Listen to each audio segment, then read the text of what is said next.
Okay, take it away, Brad. Okay, thank you very much, Ben. As Ben said, my name is Brad Whitehead. I'm Chief Scientist at Formularity. Who am I? Prior to co-founding Formularity, I spent a number of years as a partner and a master technology architect with Accenture.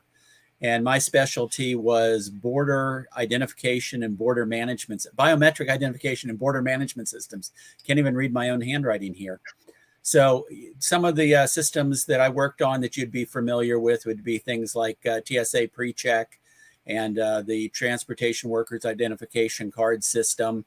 And if you come back into the United States after you've been out of the States and CBP wants your fingerprints on the platen, it's my US visit system that'll go ahead and identify within 10 seconds if you are who you say you are. So what I want to talk to you about tonight, what I want us to talk about are supercontainers. Now, it's not really their name, but what else would you call something that is 1,400 times more secure than a well-configured Docker container?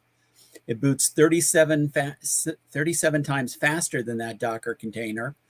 And you can run 10 times as many microservices on the same physical hardware.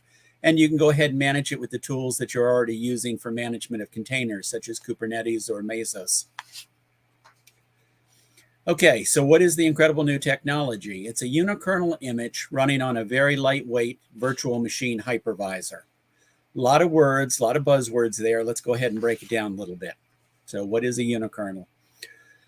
Best way to answer that is if we go ahead and take a look at modern operating systems. And I don't care if it's Microsoft Windows, Linux, Unix, whatever Apple's calling their operating system this particular month, all the mainstream operating systems have the same fundamental architecture.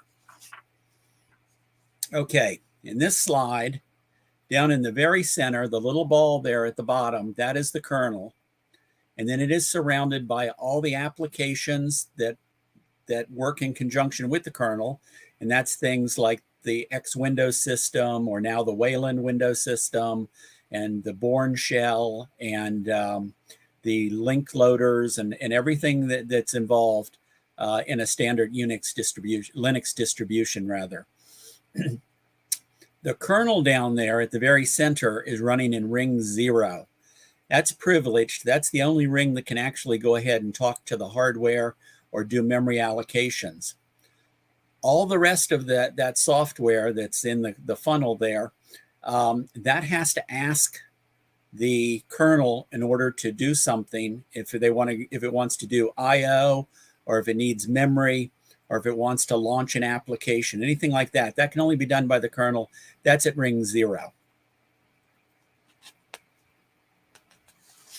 Okay, operating systems have been growing like Topsy for quite some time now.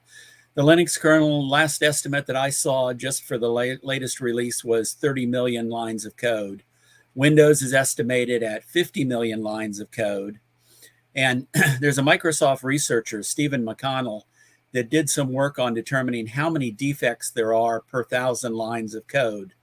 Now, a defect here can be anything from a misspelled error message to a use after free or double free type of vulnerability. So if we go ahead and assume that what McConnell found out between 15 and 50 defects per 1,000 lines of code, that means that the Linux kernel, just the kernel, not the rest of the stuff you saw in the funnel, just the little ball at the bottom, has between 330,000 and 1.1 million defects. Windows, not to be left behind, 750,000 to 2.5 million defects. Okay, so it gets worse. When we go ahead and consider that funnel, all the software that's around the kernel, that is 10 to 20 times the size of the kernel in millions of lines of code. So that means that your bank's server running Linux has between 6.3 and 21 million defects currently in the software that it's running, just waiting for hackers to find that vulnerability. Can it get worse? Of course it can get worse. The kernel is full of junk. Now, I don't know if anybody out there has compiled their own kernel. I haven't done it in probably 15 years since I first started playing around with Linux. People that do Linux from scratch sometimes compile their own kernel. I think for the most part, we just go ahead and accept the kernel that comes with our distribution, whether it's Fedora, Red Hat, Manjaro, SUSE, whatever. And those are compiled to be general purpose, and they compile in a large number of device drivers so that when you go ahead and load it in your machine, especially your older laptops and whatnot, it still finds the Bluetooth, it still finds the network card, and it can adapt to all the different hardware that's out there. As an example, Amazon AMI images up until recently had the drivers for both floppy disks and audio cards compiled into their kernel. Now, floppy disk drives, maybe, but I really don't think there are audio cards that are being used in the Amazon cloud. As an example, in 2015, the Venom vulnerability, which I've got the vulnerability number reference there, used the floppy disk driver in the kernel to compromise both the physical and the virtual machine that was running within. Okay, it gets even worse from the standpoint that there are thousands of storage and communication protocols that are compiled into the kernel that you'll never use in your application. Linux recognizes 7 different executable formats. All 7 of those are compiled into the kernel, even though the vast majority of applications, almost certainly including yours, are in ELF format. So there are 6 other executable formats out there just waiting for somebody to go ahead and find a vulnerability in.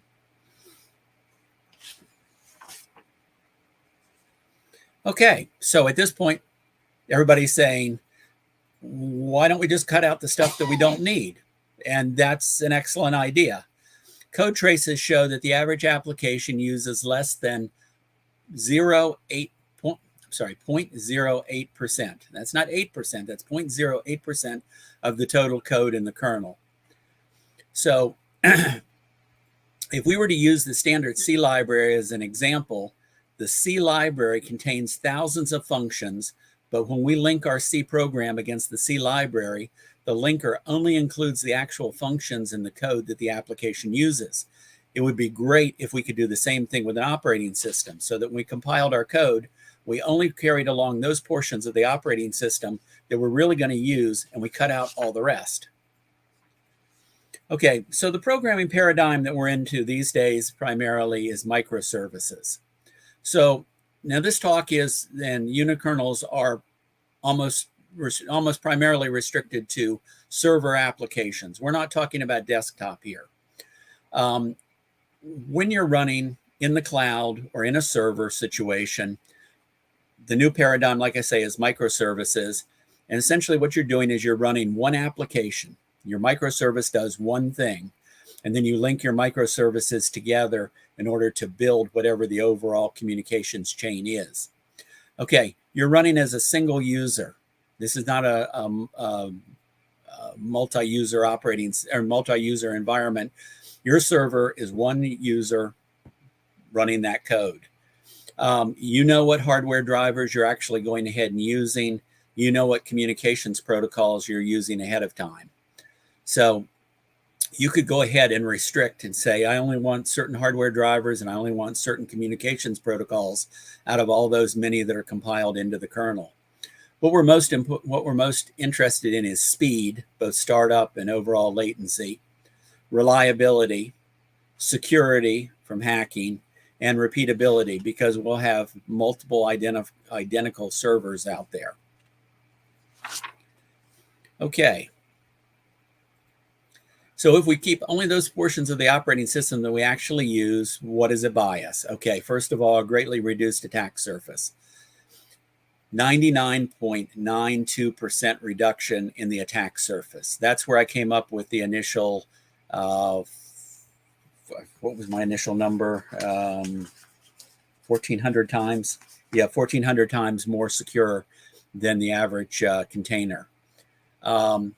At this point now, we're talking about a few enough lines of code that we might even be able to mathematically verify that the code does what it says it does. The SEL4 microkernel was mathematically verified a few years ago, and that's about the limit that they've set as to how much code. Well, if we reduce to only the code that we actually use in our application, we're getting down into that territory so that we could mathematically verify. And of course, that's one of the things that both CIA and NSA want out of their operating systems. They want mathematical verification. And at this point, they're just having to settle for portions of their system being mathematically verifiable. We get rid of all of the user land applications. So immediately we're jettisoning 410 million lines of potentially flawed code. And if you don't have a shell, and if you don't have dynamic libraries, it's extremely difficult for a hacker to go ahead and gain a foothold.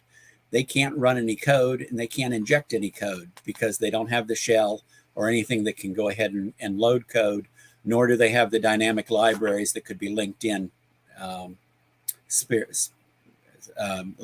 without your permission. Okay, as I said, we can statically link everything, including the kernel functions, and then our software becomes immutable.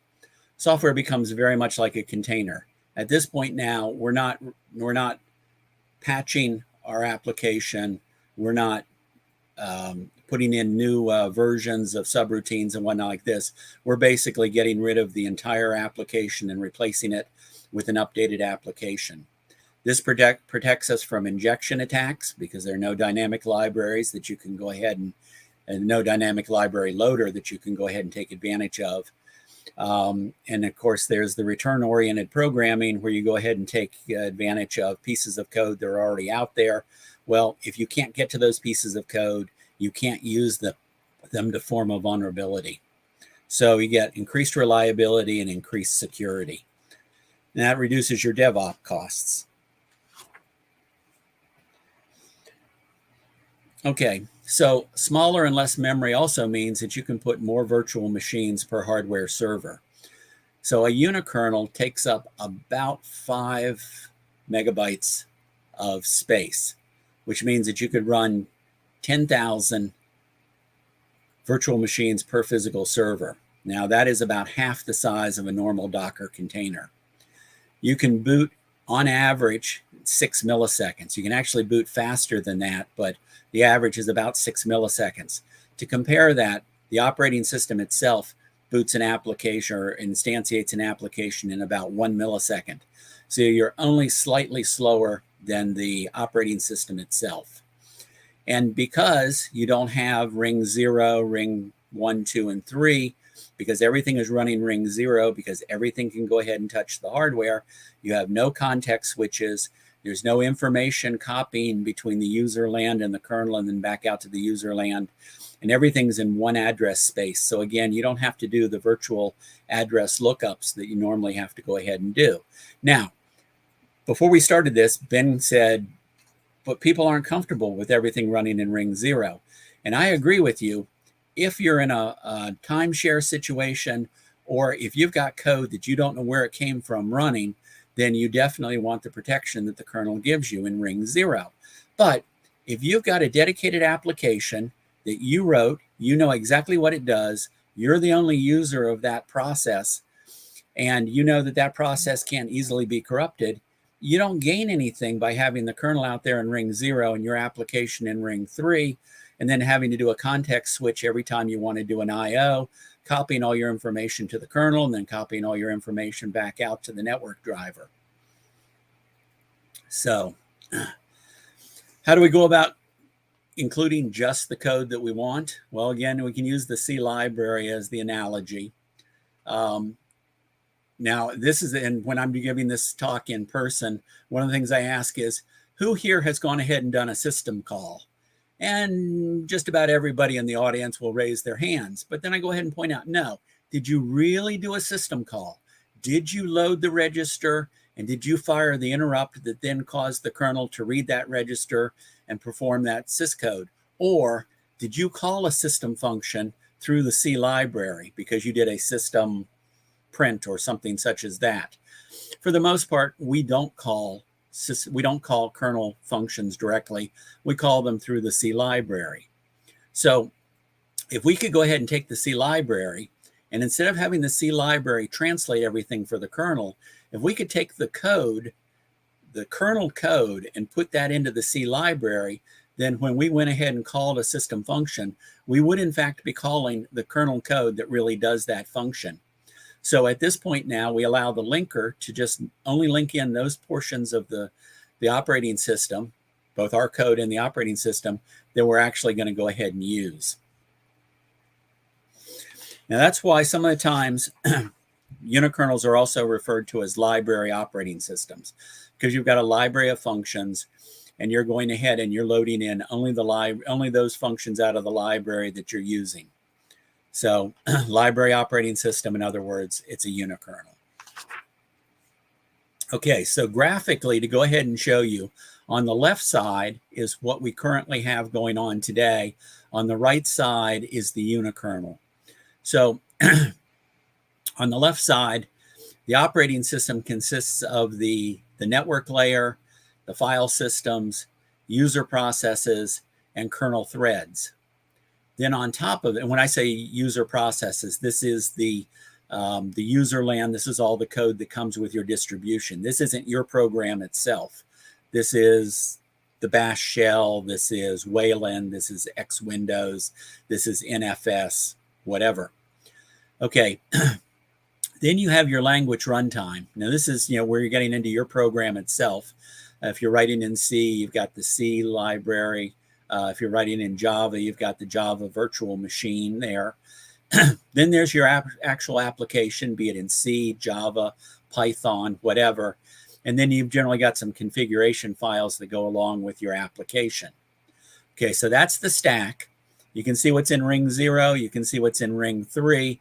All communications has to go through interrupts and copying memory between the kernel and copying in between ring 3. Context switches.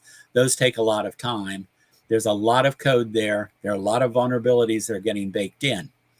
With the unikernel compiler, what happens is it takes your application, compiles it, and then links in only those portions of the kernel functionality that you really need, and it all runs in ring 0. So you can go ahead and see the reduction both in code and the increase in performance because of the reduction in code and the reduction in the context switches. Okay, so if you're doing IoT, if you're doing a little device that happens to be, on a circuit board that's controlling a thermostat, or maybe your watch or something like that, it becomes even easier, because what you've got is you've got your application, you've got your unikernel library operating system, you've got dedicated hardware drivers. You know exactly what hardware drivers you're using. You probably wrote those yourself, and then you've got the hardware. Okay, so it's pretty difficult at this point not to say that unikernels are good things. Unikernels, they're only half of the game. The next thing is to really go ahead and get the performance. You need lightweight virtual machines. Okay. Not going to spend a lot of time on virtual machines. I think everybody in a users group probably has some familiarity. Our modern cloud runs on virtual machines, because when Amazon gives you a virtual instance, that's really just a virtual machine, and they have tens to hundreds of those virtual machines running on each one of their physical servers. There's strong physical isolation between the operating systems in virtual machines. People have gone ahead and escaped virtual machines. There are errors in the code, in the virtual machine or the hypervisor code, that allows you to escape. But it's a very small subset of code that needs to be checked out. And as each one of these vulnerabilities or each one of these exploits is uncovered, then the virtual machine software writers go ahead and close that particular door. Excuse me.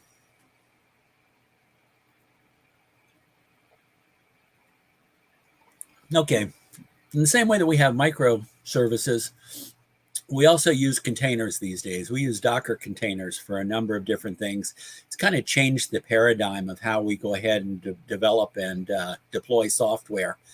So we're no longer going ahead and doing a complex deploy that involves sending out 3 or 4 different applications, configuring them, connecting them together. And then as you need to go ahead and update that deployment, you go ahead and you replace certain portions of it, or you change configuration files.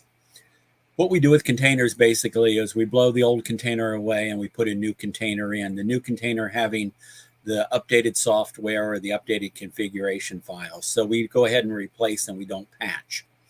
Again, this is what I was talking with Ben about at the beginning of this talk, is that with unikernels, you're in pretty much the same situation. You just go ahead and get rid of the unikernel that has the older software in it or the configuration that you no longer want, and you deploy a new unikernel image with the necessary software. And then we go ahead and we wire those containers together in order to get what we actually want. And if we need a lot of containers to handle one portion of our work, we fire up multiple copies. And then when we no longer need those copies, we reduce them. So we have some flexibility as to how we go ahead and use those containers and how many containers we instantiate. Okay, so like I said, everybody's using containers these days, but containers have some definite drawbacks. First of all, isolation between containers is not great. It was not developed as a security mechanism. It was developed as a resource sharing mechanism. That's why your C capabilities have to do with the resources and not necessarily with the security. It is not a capabilities-based operating system. The containers are not part of a capability-based operating system. It's difficult to strip a container down to its lowest limits. Okay, you're using the kernel of the host, but then you're going to bring along some userland software because you probably need the bash shell and you probably need a linker loader and some other pieces. You're going to go ahead and bring those along. Depends on how sharp a pencil you've got as to how much you go ahead and strip out of the container of that code. And then despite the fact they say there's no difference between production and development environments, there is definitely a difference between your container development environment and your container production environment, because you've got all your debugging tools and whatnot in your development environment. You're going to remove those for the production environment. You may, in fact, also remove dependencies of your production application when you're doing that. And you will discover that dependency at 4 o'clock in the morning when you're, nobody's got pagers anymore, when your cell phone goes off. Okay, so virtual machines give you container-like capability, but they are a security model. But they take time to go ahead and fire up. When you go ahead and order up a virtual machine, or when you order up an instance from Amazon, they tell you 3 to 5 minutes. They're generally faster than that, but we're definitely talking minutes for them to go ahead and stand up a virtual instance for you. And most of that has to do with the booting time of the virtual machine itself. Okay. For a number of reasons, people have been working on optimizing the hypervisors that we use for virtual machines. For those of us in the Linux world, we know the kernel-based virtual machine, KVM, is one of the hypervisors. People also go ahead and use Zen. Amazon Web Services used to use Zen very heavily. There are new hypervisors like Firecracker that are coming out for serverless technology, where you have to go ahead and instantiate that virtual machine very, very quickly, use it for the serverless function, and then go ahead and get rid of it. So what they've done in improving the virtual machine technology is they've greatly reduced the startup times of a virtual machine, and they've reduced the amount of performance robbing overhead. New generation of hypervisors are called, accordingly, light VMs. Okay. Combined with Unikernel, a light VM can launch a microservice in as little as 4 milliseconds. Remember, I said that's only 4 times longer than it takes the application itself, the operating system itself, to instantiate a process. And that is on the order of 100 times faster than it takes to instantiate a container.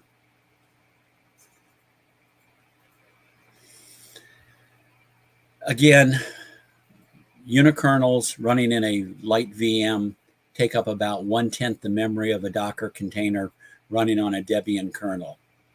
So since memory sometimes is the limiting factor of how many containers you can go ahead and run on a physical server, that means that a unikernel running in a light VM, you could potentially put 10 times as many on the same physical server as you can containers. And here's the graph to go ahead and show it. The red line, the relatively straight red line there, shows how many milliseconds it took to implement, or to instantiate a unikernel process. And you can see at 1,000, 2,000, 3,000, 4,000, right on up to 8,000, they were all, it takes the same, about probably 12 milliseconds to go ahead and instantiate the unikernel. Okay, the black line up at the top are Docker containers. As you can see, they start up at a much, much slower rate, 256 milliseconds. And then as you begin to add more and more, that instantiation time begins to go up significantly. And in this chart, the Docker containers stop at 3,000 because that's basically where they ran out of memory on the server that they were using. So they could run 8,000 unikernel processes in the same space that 3,000 Docker containers fit. And of course, obviously doing it 10 times faster. Okay, so up until now, unikernels have been primarily laboratory and research project operating systems. A lot of universities have done work on this. A lot of the large communications companies like NEC have done work on this because they want to start incorporating unikernel technology into their products. So they're doing the base research. Okay, at this point now, they're moving out of the laboratory and out of research projects. There are now commercial unikernel compilers with more complete function libraries, and they can now go ahead and support more modern language, or I'm sorry, I should say more programming languages. Not necessarily modern, because one of them will actually go ahead and run Fortran for you. One approach, and I'll go ahead and demonstrate that real quickly at the end of this talk. How are we doing on time here? Okay. NetBSD, it's Unix, but NetBSD has made its reputation on the fact that it can be easily ported to new hardware. If it runs, NetBSD will run on it, is sort of the saying. And that is because they have structured NetBSD into a number of different layers, from the lowest networking layers all the way up to the highest communications and process loading libraries.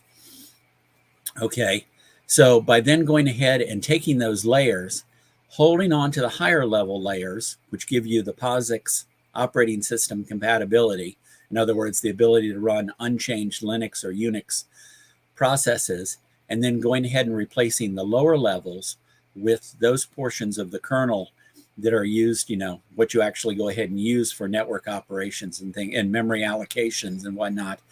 They've created a unikernel library.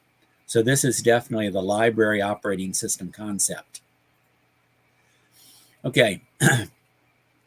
Other companies have gone ahead and taken the tact, let's go ahead and build from the ground up. So what access does a modern cloud application require? You need a packet interface for communications. You need a block interface for your storage, and you probably need serial port I/O for your console information.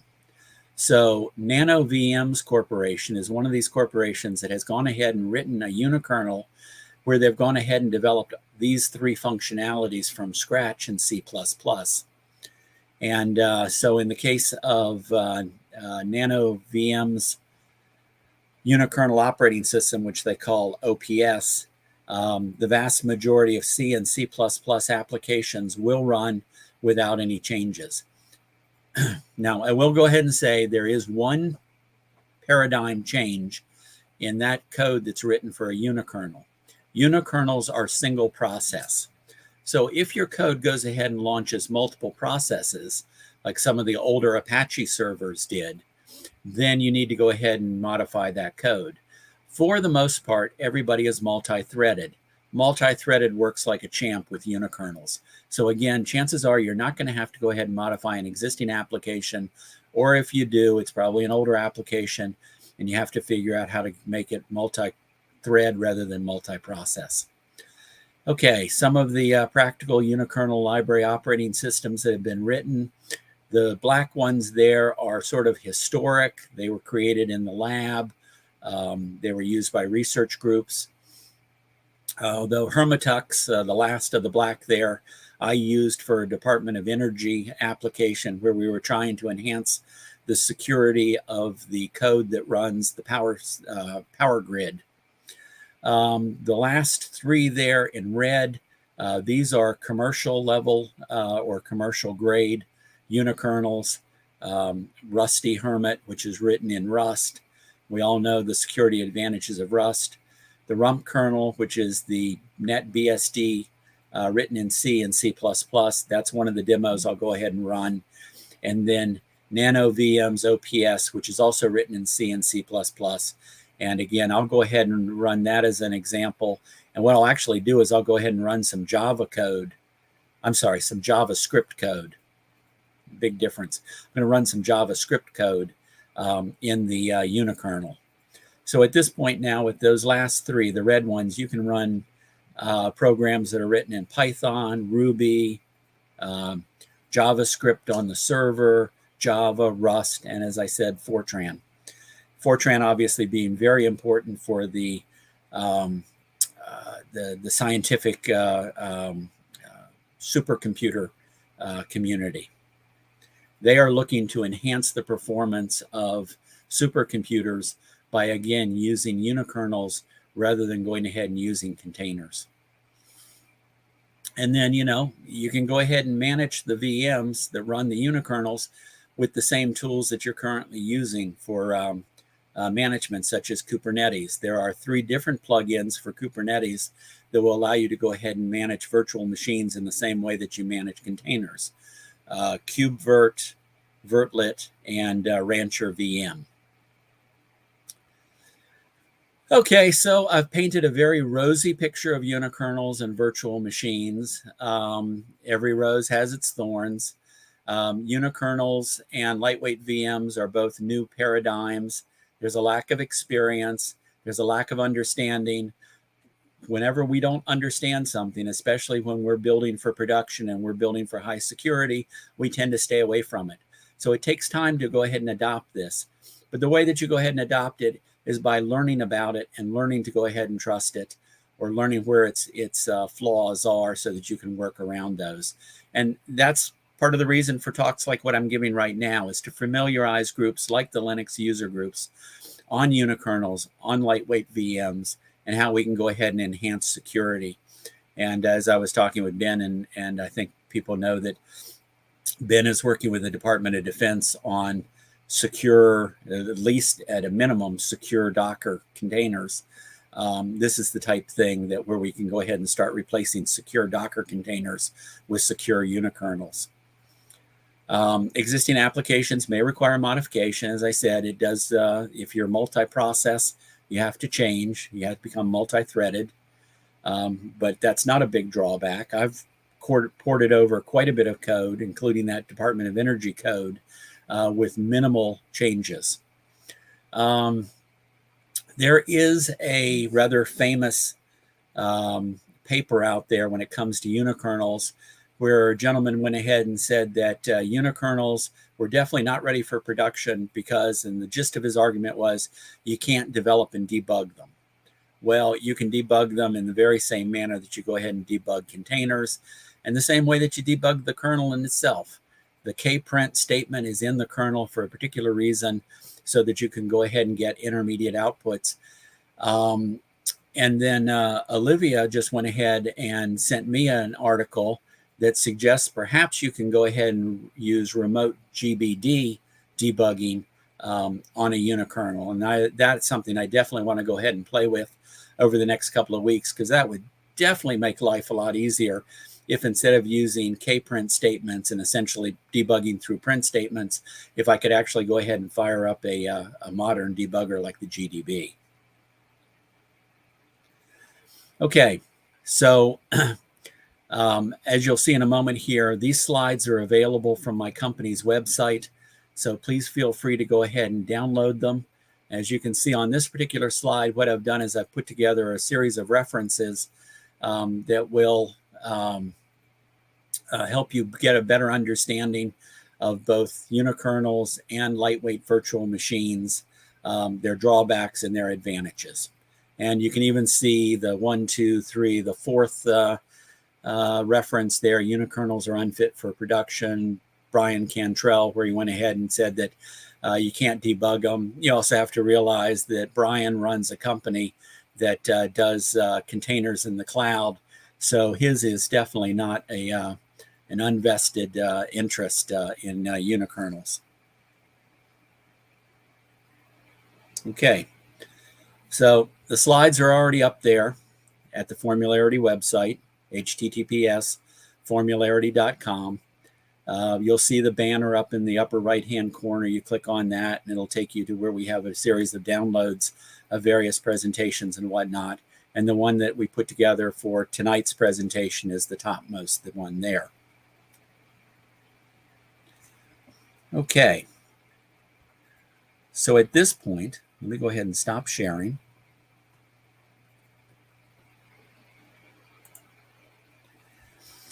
And ask, are there questions?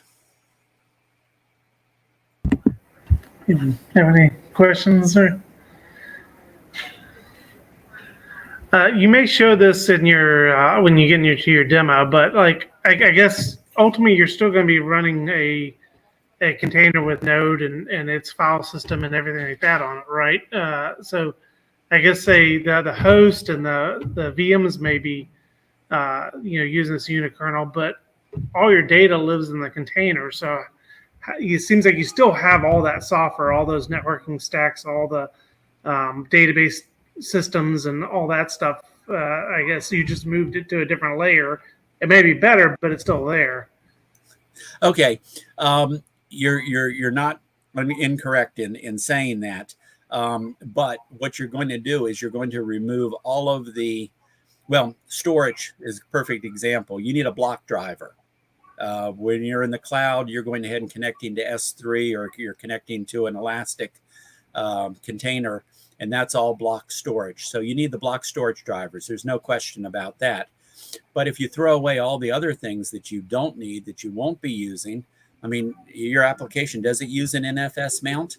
You should know whether you're going to need that or not. If you don't need it, then you don't go ahead and bring in the NFS file system code as part of the unikernel.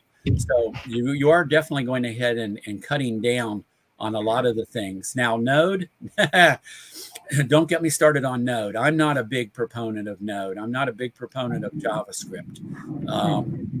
It definitely drives the world today. But Node and the Node user library has kind of gotten out of hand.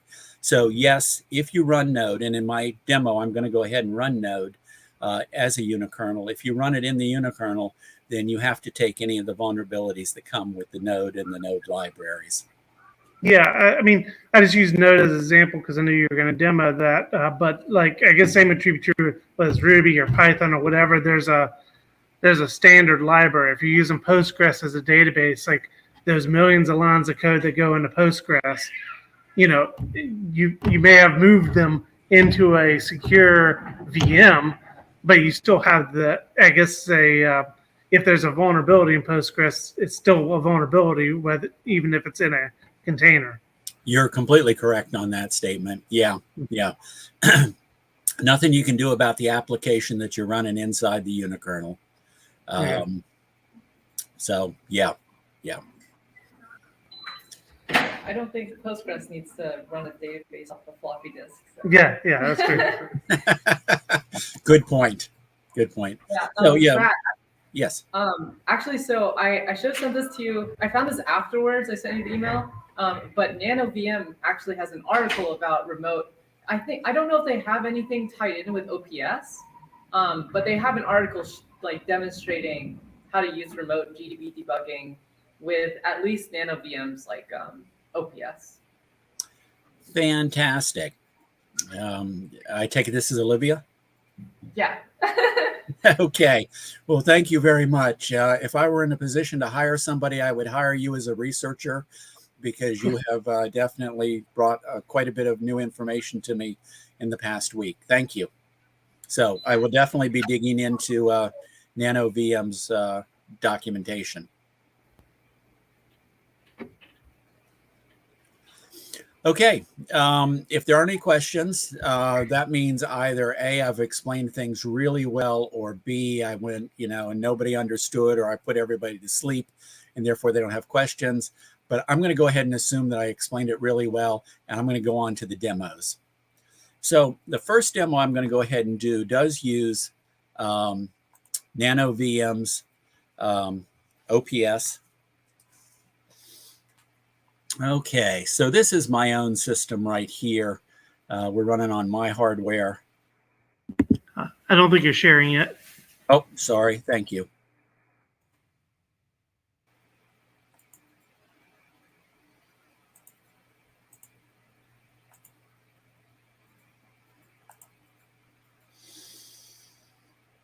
Okay, can you see? Yep, all good. Okay, so in this directory, I have a JS program, and we can do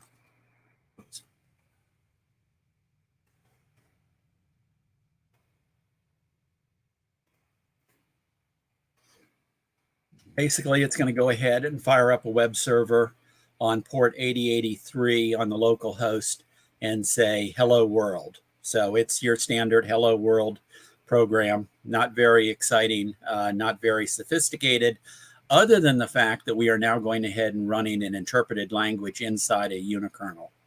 So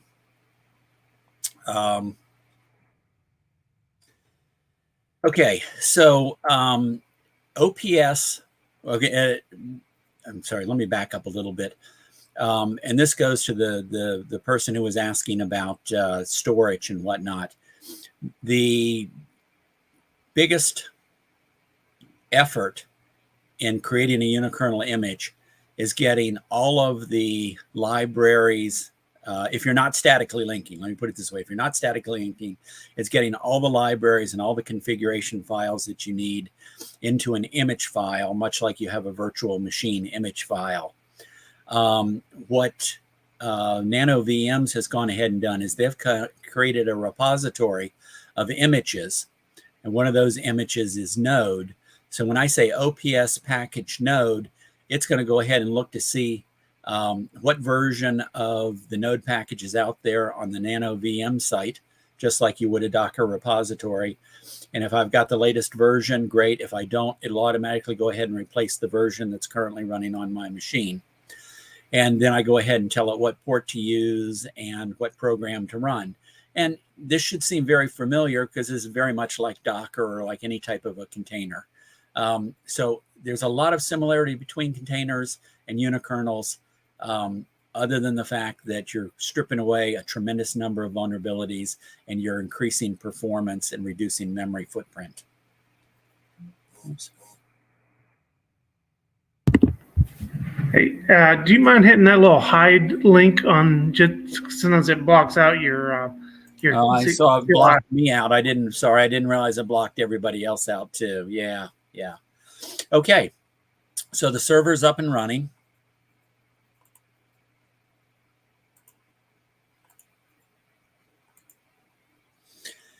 And so I went previously to 120. Oh, it did a refresh on me. Okay, so I had previously gone out to localhost 8083, and it said, of course, it couldn't load anything because there wasn't anything there. Now that we've gone ahead and started up the unikernel, there's the hello world. So you can see that writing a unikernel and compiling a unikernel is not very difficult at all. That was an unmodified JavaScript program, and I pulled in an image that had already been created by the manufacturers of the or the developers of the OPS code. You can go ahead and obviously create your own image libraries. And this is where, if you wanted to, you could go ahead and run Python or Ruby or any of the other interpreted languages. Now, OPS also will compile directly C and C++. And so therefore, you don't need to have the vulnerability of a interpreted language runtime. You can go directly to the C or C++, which I'm going to go ahead and demonstrate in the second demo. Okay.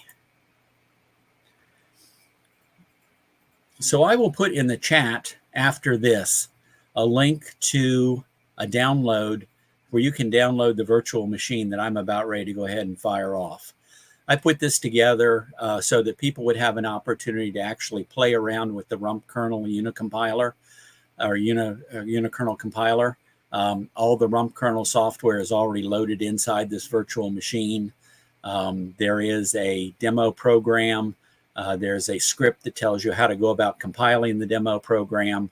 And you're certainly welcome to go ahead and take your own C programs, add them in, and then go ahead and run them.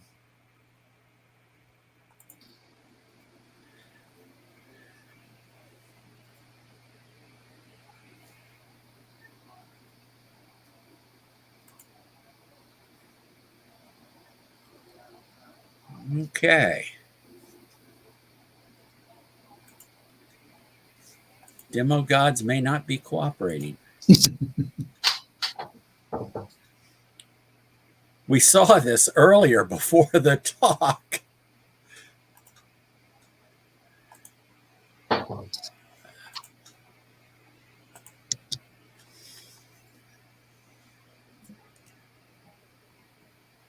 You made them angry, Brad. Yeah. Power off the machine. Okay, let's try it one more time. And if that doesn't work, then we'll go on to yet a different demo.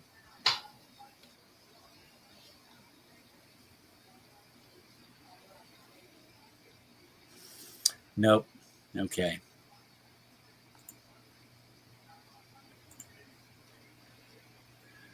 Okay, so I'm 1 for 2.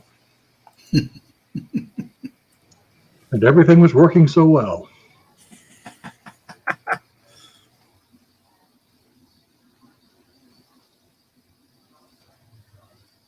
Okay, let's go to the sieve.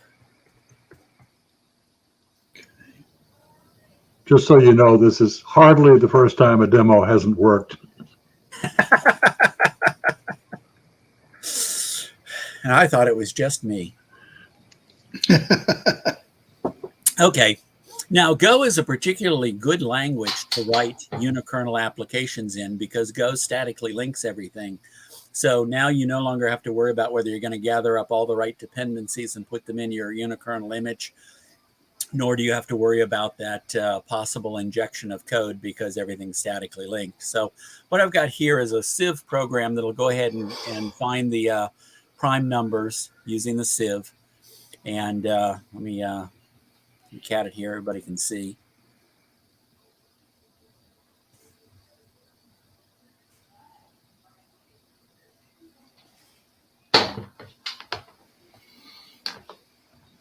Okay. So I can say go build sieve.go.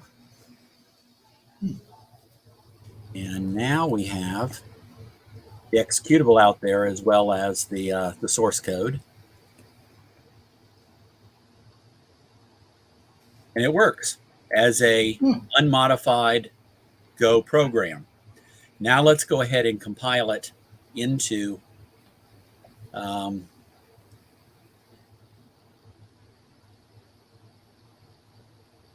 see on the line here.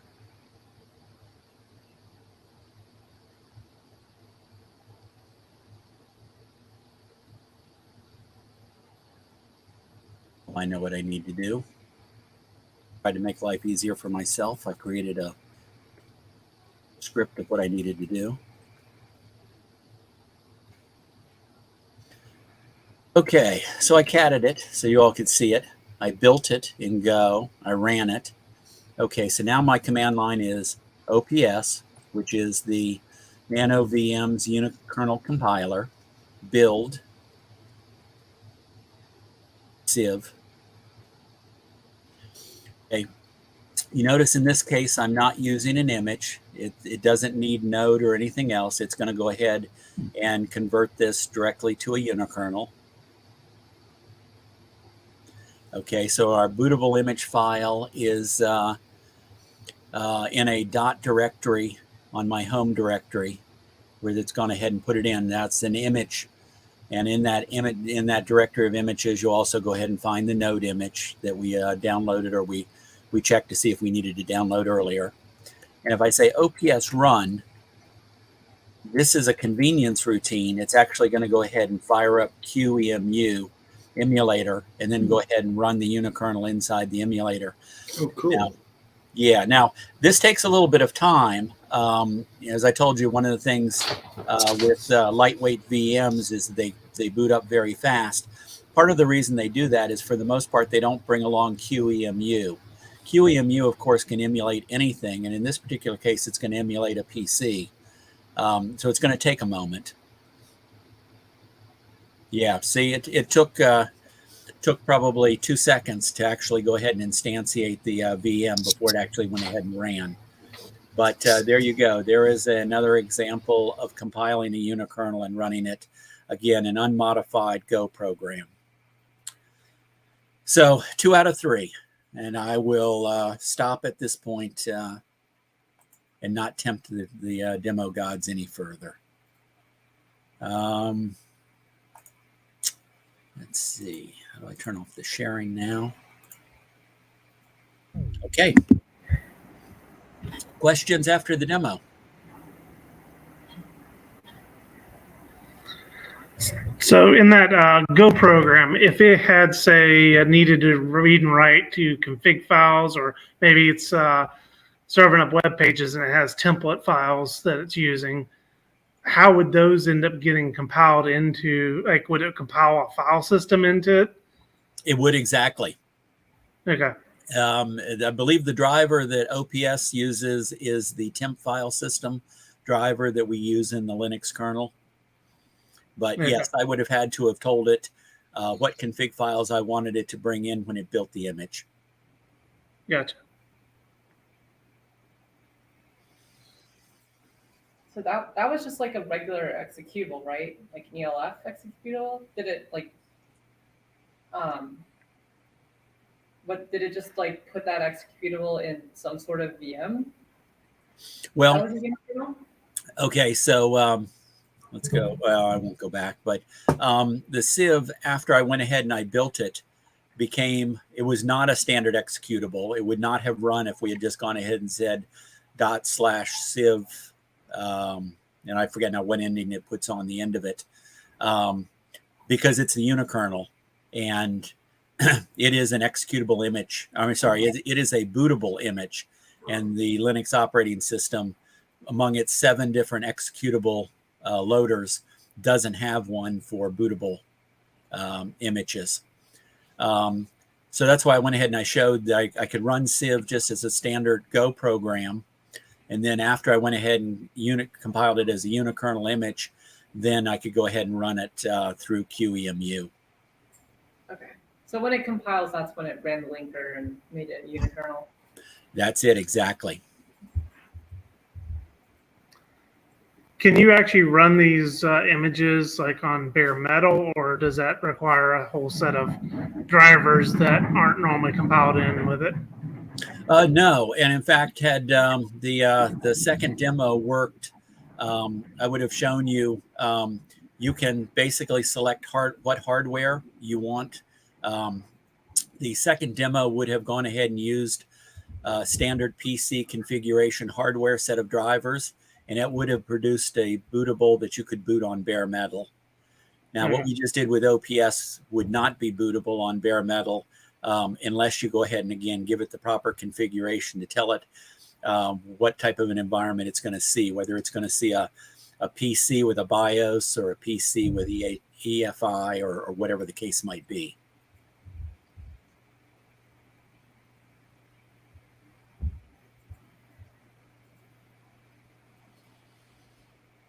Well, I want to thank everybody for giving me the opportunity to go ahead and make this presentation and to do the demos for you. And I apologize that we only got 2 out of 3.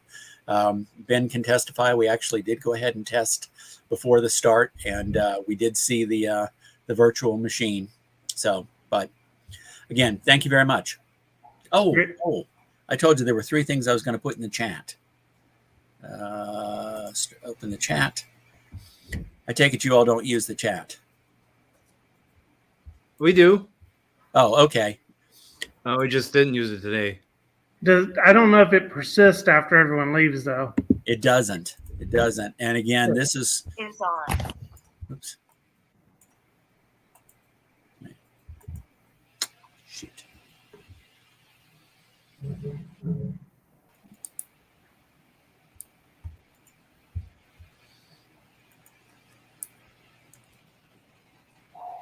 Okay. If you want to download that virtual machine that didn't work, Bob.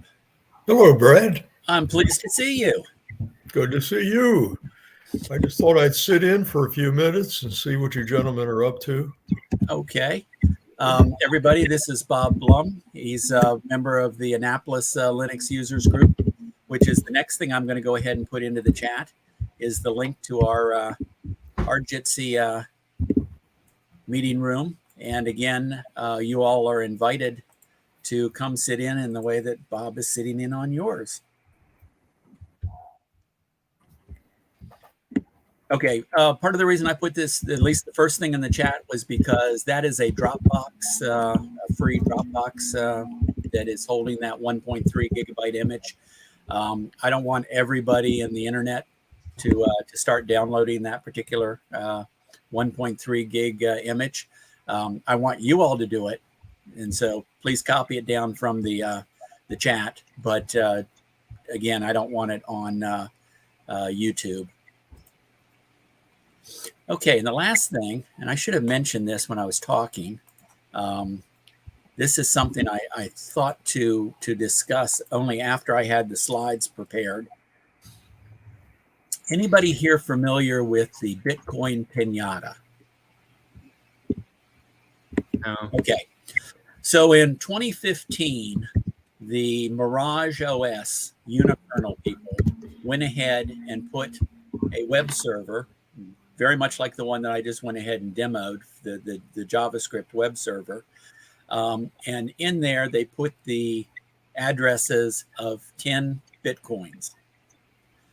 All you had to do was go ahead and establish a mutual SSL connection to their server, and you would then be downloaded the address of the 10 Bitcoins. Now, at that time, the Bitcoins were worth $20,000. Today, those 10 Bitcoins would be worth, as of today, $305,000. Unfortunately, they brought down the experiment after 3 years because nobody managed to crack the Unikernel. Now, we all know it's virtually impossible to go ahead and break public key infrastructure. So when it went ahead and asked for your matching key, you were not going to have any luck going ahead and sending it a key that was going to go ahead and match and it could identify you.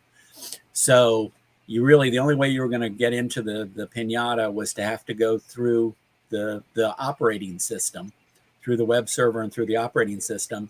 And that was all running as a Unikernel. So they had stripped out the 99.92% of the vulnerable code. And 3 years, any number of hackers, the same hackers that go ahead and win the Pwn to Own contests every year, were unable to crack the Bitcoin Piñata. The source code for the Bitcoin Piñata was publicly available. They even made it available to you to see what it was you were attacking. But because it was an kernel, nobody was able to go ahead and successfully attack it in 3 years. And then the research team brought down the Piñata because they needed the money. So that third link there in the chat will give you more information about the Bitcoin Piñata. And Ben, with that, I'll go ahead and turn it back over to you. Thank you. Thank you so much, Brad. It was a real honor to have you on our group meeting today, and told like I said earlier, it's like having one of your heroes teaching at your local school. But we're so happy to have you. Yeah, yeah. There we go. Didn't know Jesse had that function. That's cool. That's cool. All right. Uh, Brad, you're free to drop off. We're just gonna talk about what we're gonna discuss for the next month's meeting, and anything else that people have. But you're certainly welcome to stay on and jabber with us too. I would So- like that opportunity. So thank you. Yes, I will. Yeah. So the first thing I'll bring up is that Dan Calloway brought up on the UCLUG list, mailing list, the BcacheFS, which looks to be the file system we've all needed in Linux for some time. It's a combination of ZFS and caching that just seems to be a natural thing that we needed for a long time. So I'm excited to see that. Does anybody else have any comments about seeing that today? Ben, what was the name again? BcacheFS, the Bcache file system, kind of like ButterFS, but this one relies on a fast cache in front of your regular file system. So if you set up SDA1 as the NVMe drive, it would just solely be a cache. I'm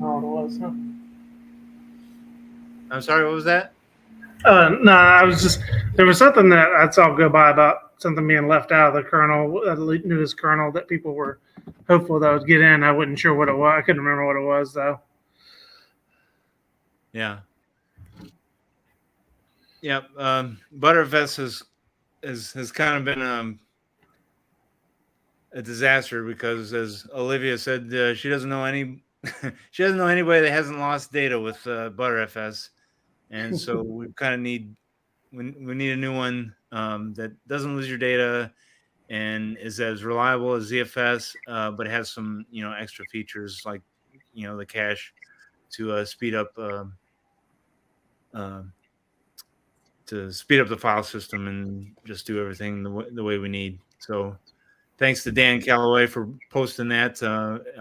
I'm wondering if we can, if anybody knows anything about it, that can present it next month in the August meeting. Otherwise, I'll go dialing for dollars and try to find somebody that can speak to it. What we do know about it is that there are no packaged products right now. You have to just download the source code and build it and compile it from scratch.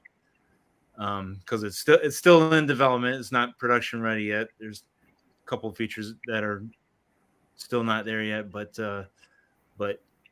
from the feature list, it looks great, and their primary goal is reliability. On par with ZFS. So that is totally what we need. Anybody else have anything to talk about? As we march up to 8 o'clock, we got about 25 minutes.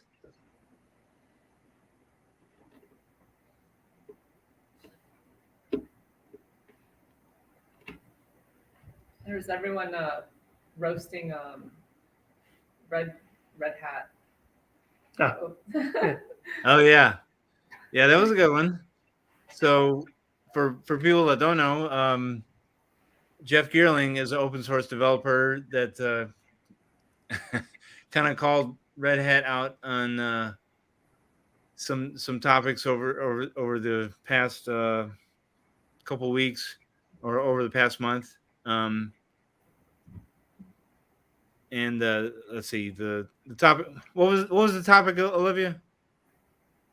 I think they dropped support for I don't really use Red Hat products, so I forget which one it was. I think they were trying to stop like downstream spin-off distros from grabbing their stuff, and I think they made it so you could get the source, but you had to be a subscriber, and I think they determined it was technically legal, but not kind of in the spirit of things, and so people were upset. But like with Olivia, I'm not a Red Hat person, so I didn't follow it too closely. Yeah, I remember this one. All right, so when Red Hat 8 came out, everybody started switching their Red Hat or the Red Hat 7 systems to it, and then right in the middle of the release, Red Hat just stopped and said, "Okay, we're not doing Red Hat 8 anymore. We're just gonna go streaming, and we're gonna do that with Red Hat 9." And so that had knock-on effects for CentOS.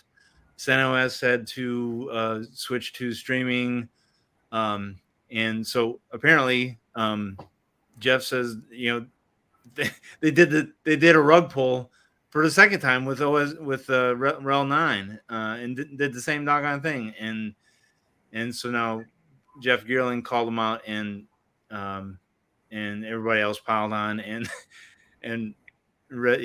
like Olivia said, Red Hat is just getting dragged through the coals on all that. Well, I saw like a public post by OpenSUSE, like banging on Red Hat, and then I also saw one from Oracle, which is funny.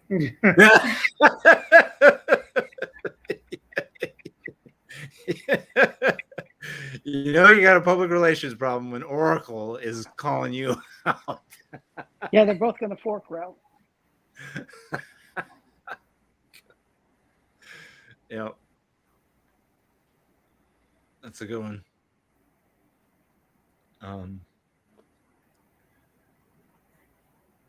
Any other topics to discuss?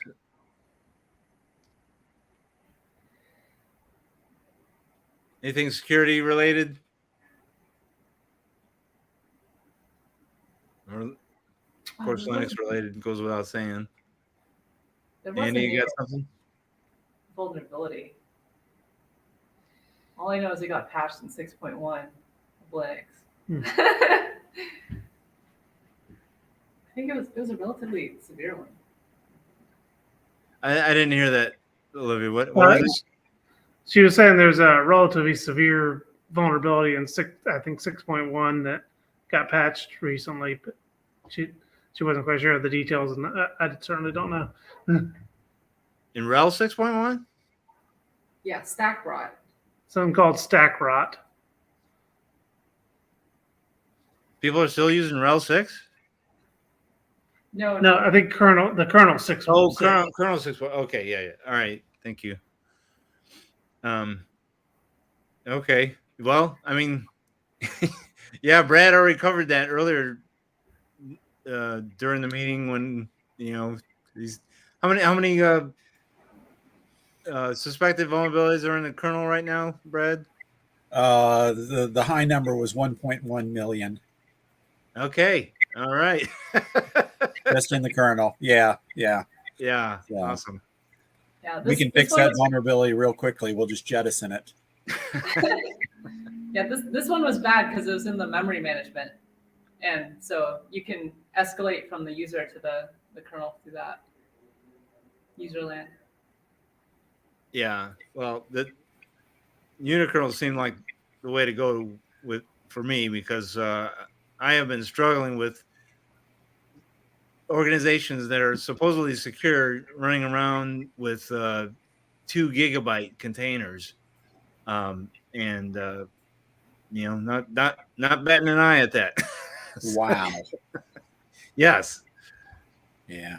I will not name names, but people that should know better. And not my current project, but I've seen it happen, and I know how it happens. Somebody just takes an ISO from CentOS or Red Hat and puts an application on there and puts it in a container and calls it good. And come on now, Alpine is out there, for 10 years now, has been doing this. You can run an Nginx container in 7 megabytes with operating system plus application. And I thought that was the lower limit until, I saw Brad's presentation, at Self a month ago. So this is a really good news for application security, going on down the line. So yeah. And I've done some cursory research on this, and I did want to ask Brad about this. There was an academic paper about how unikernels could be put into the Linux kernel and really jumpstart innovation in kernel development again. But I don't know if that one has been mothballed or what. Do you know anything about that, Brad? No, I'm not familiar with that at all. But if you've got the reference, if you could email that to me, I would love to dig into that. I'm not sure where they're coming from, but obviously anything that goes ahead and increases innovation in the kernel and using unikernels, yeah, I'd be interested in. But I don't know anything about it. All right, I'll send you the link. I don't have it right here with me, so or also post it in the chat, but it's going to take some searching. Okay. Anything else for the good of the group? Anybody on the call? Bob from Annapolis. So yeah, let me go ahead and bring up what Bob does. And I don't know if you all are involved in this or not, but Bob works with senior centers, helping people with their software problems, with potential refurbishment. I know he goes ahead and salvages some machines and repurposes them for people for email and things like that. Which I've always thought was a very admirable thing for a Linux users group. I don't know if you all are involved in that type of thing. We're not, so I'm interested to hear about it. Bob, you're on mute. You're on mute. There we go. I had the advantage of being retired, and that creates a lot of time, but it's enjoyable. I go one afternoon a week, and I work at a senior center with 3 or 4 other guys, and the people can walk in, and they're almost always dealing with Windows computers, and they know very little, and it can be gratifying and frustrating at the same time. But I do have a couple of people in the neighborhood that I put Linux laptops into their house as recently as this past Sunday. I put an old 13-year-old laptop with Linux Mint into a fellow's house who had been using, who I had set up with Linux several years ago, but the laptop had gone to pasture. And it's enjoyable to try to optimize it and make it usable. But I don't consider myself really that well versed. I can use the command line and do some bash coding, but nothing really exciting. And but I enjoy keeping up with the field and seeing what people like you folks are coming up with and doing to advance the field and the technology. Well, we're not a kernel development group. We're just a Linux users group in Cola LUG, and I think UC LUG is pretty much the same way. So yeah, we focus on being able to use the kernel and open source software for worthwhile projects like that. We had our own project here in Columbia where we were taking in old computers and refurbishing them and giving them out to whoever needed one. Targeting the lower income communities that didn't have anything at all. but it does, it can get to be a bit of a burden if only, you know, 1 or 2 people are doing it. So we're kind of falling off that lately.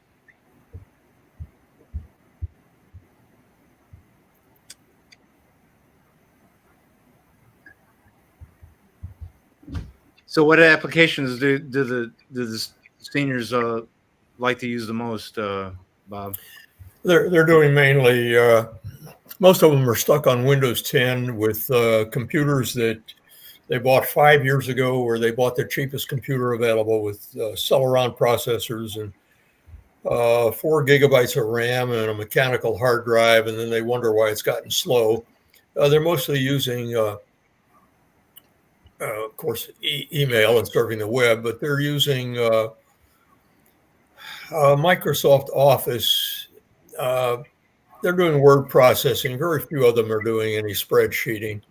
Some of the people that come in, though, are recent retirees from professional fields, and they're stuck on the things that Windows causes you to get stuck on, where the constant updating and the built-in collection of detritus.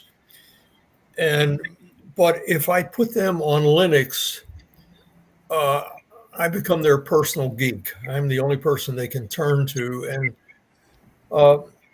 I've been that route for a while with Windows and Linux, and where people were calling in the middle of dinner and saying they've got a problem, and you got to rush over to their house with a kit bag and try to bail them out. And I finally, when there were a few of us doing that, it was okay, but the others have stopped doing it for various reasons. But it's gratifying when you can clean up a computer and at least get it to work tolerably, and convince them that the next time they buy a computer, don't shop for the bargain basement. At least go for a certain lower threshold of RAM and a solid state hard drive, and spring for a machine that at least has a viewable screen with, I try to advise them to look for close to 300 nits or above. They can probably get by with 280, but below that, yeah, it was a cheap machine, but the screen is so faded and the resolution so low that it's not very pleasurable to use. And but it can be frustrating. Some of the people are very gratifying to work with. Others come in without their passwords, and the machine won't open, and you got to spend an hour and a half trying to hack the system to get them a password. They forget their power cord, so while you're starting to hit pay dirt, and the battery's down to 20%, and I never know what to expect, but I'll find out. I'll get another dose of it tomorrow afternoon, because it's Wednesday afternoons that we do our thing. But it's fun, and when the people go away and they're gratified, and you know that you've nailed it, that you've gotten every ounce out of that computer that you can, that makes it nice and gives you a good feeling. But if I were still in the workforce, then this would be unthinkable to be doing anything like this. Well, I really admire you guys that are at the, I mean, a lot of what you talked about today with the file system and the kernel are way above my pay grade. And I really, really respect you all for being able to handle those concepts. And Brad with his virtual machines. Although I was cursing your name this morning, Brad, when I was trying to install a guest operating system on Gnome boxes, and I finally turned around and thought maybe it would be better on VirtualBox, and it was terrible on both of them. And then I started running out of getting messages that there wasn't enough space in root on my computer, so I had to go in and start cleaning out applications. Did you get it? Did you get it? Yeah, I got it, but it's slow, but it does what I needed. I needed to do some testing on something. So I will admit, GNOME boxes and VirtualBox are real for the most part, they're very easy to use. They've got a very nice GUI and whatnot.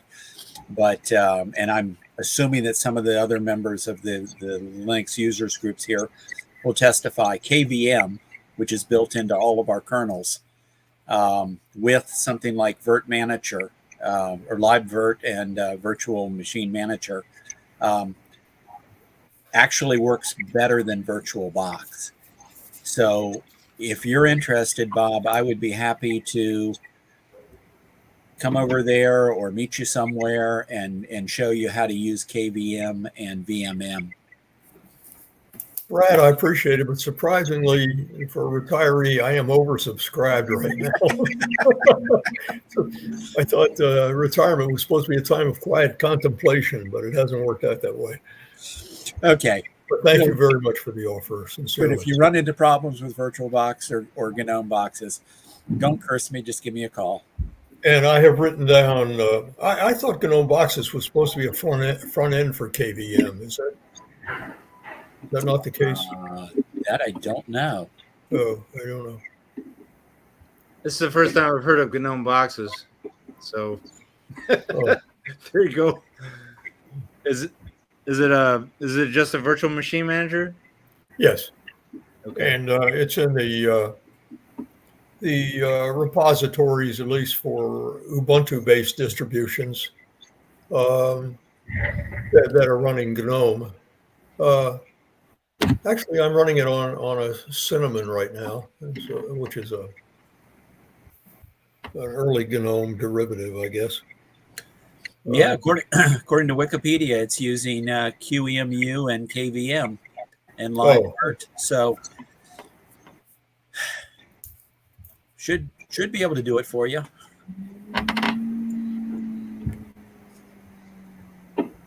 Yeah, it was working all right. It's just it's just slower than what I'd like. And I'm running it on old hardware. I buy my hardware is from eBay.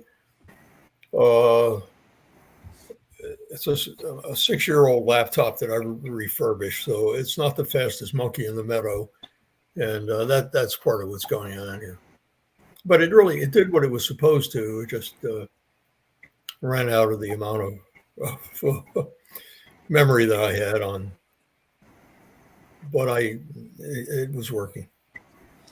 Okay.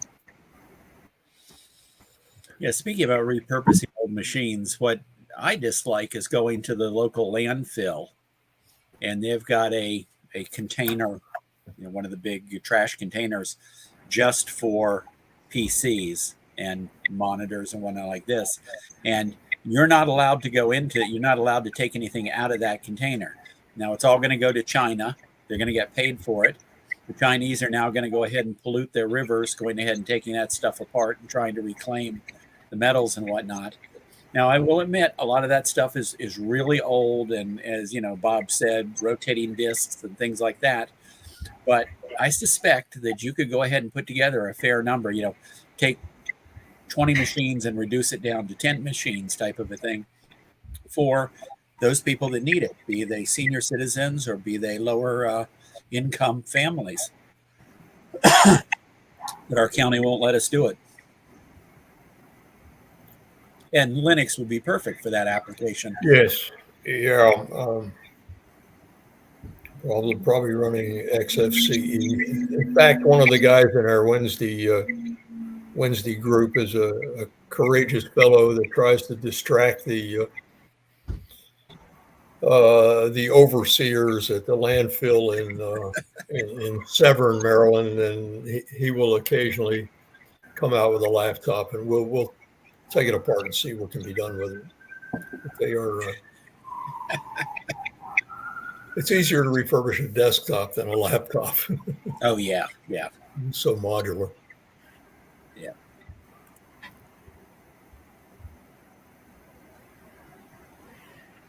So we got some like 5 minutes left. I wanted to mention this new project I'm working on called Platform One. I haven't mentioned it with this Linux user group yet, but I'm gonna go ahead and share my I'm gonna share my screen. Yeah.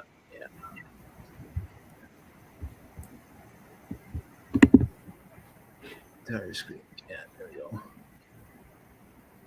right, so this is platform one. This is an open source project developed by the DoD, Department of Defense, U.S. Department of Defense. And yes, it is a whole series of projects that is just providing hardened containers to anybody that wants to download them. And so if we want to look at the resources, what does platform one provide? Well, it's got Iron Bank, which is a collection of hardened containers that have been STIG'd, which is the Security Technical Information Guideline. I think that's Implementation guideline. implementation guideline. Yeah. But anyway, it's a hardened, secure collection of containers that you can just download and use. You don't need an account or anything. Just take them and use them. Big Bang is a project I work on. It focuses on providing an on-premises installation of Platform One, and basically allows you to be a platform operator that utilizes Iron Bank and the Cloud Native Access Point and cyber and all this DevSecOps goodness. And you can do that yourself. You just do a git clone of the project, and you're off and running. Party Bus is for DoD customers that don't want to run big on premises, the Big Bang part. They just want to use the DoD servers and put their application on the Party Bus and let DoD run the servers and everything. CNAP is a cloud native access point, and cyber is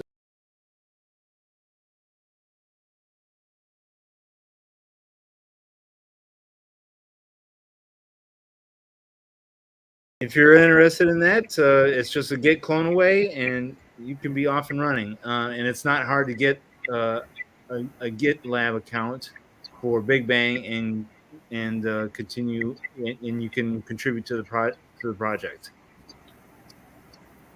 And so that's platform one, and I'm about out of time. So, anybody have anything else? Okay. Thank you, Brad, for your wonderful presentation. I really appreciate it. And we'll see you all in August. This recording of the meeting will take about a couple hours to process tonight. It's not on me. It's just the way YouTube does things. So it'll probably be available later tonight. All right. Thank you thank you all for attending, and we'll see you all later. Bye. Bye.